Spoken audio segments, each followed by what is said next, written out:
السلام عليكم ورحمة الله. عبد العزيز الراجحي وإسحاق حارينول حفظه الله. تنا تيليجرام كانال شر خان بوهر توتيج عبا صيام هذا الشهر مرغب فيه كله. حق بتاعها حق محرم بتاعها مارق قابر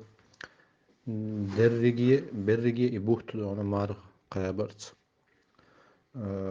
مارق قابر دون إذا ديك دو شو وأفضله تنخ غولي نجا صيام التاسع مع العاشر إيسودي إيتو دي نسني إز أولي دولشتو شيدي دوش أتبطخ.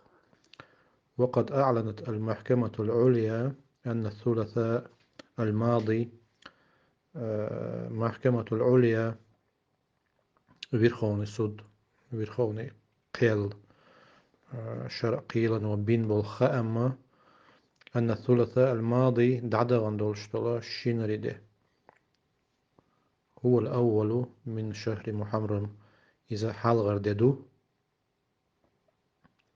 محرم بيت القيقين تسالة وعليه تتدوغش فيكون غدا الأربعاء هو التاسع لو قارده سردا إذا إسوخل.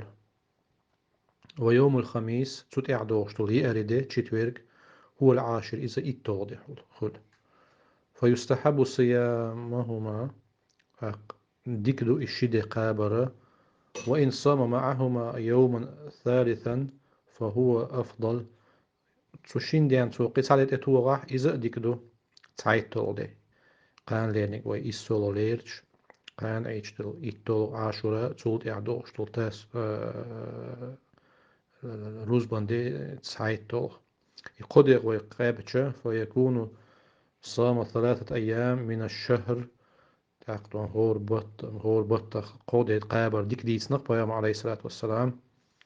وذلك صيام الدهر بيت مارانش قابنش سن دو إزال تون هذا وانا قال لين إيسو دو تولد إعدوش دقا يأريدي تشتويرك توسو أوغست ويقيق مدار إذا إيتو دو الإشت بو وقعيلم تغيير حبيان بوش بالخام دونا خواتش بولشاك دونا داي سايتسا يازدقوي السلام عليكم ورحمة الله.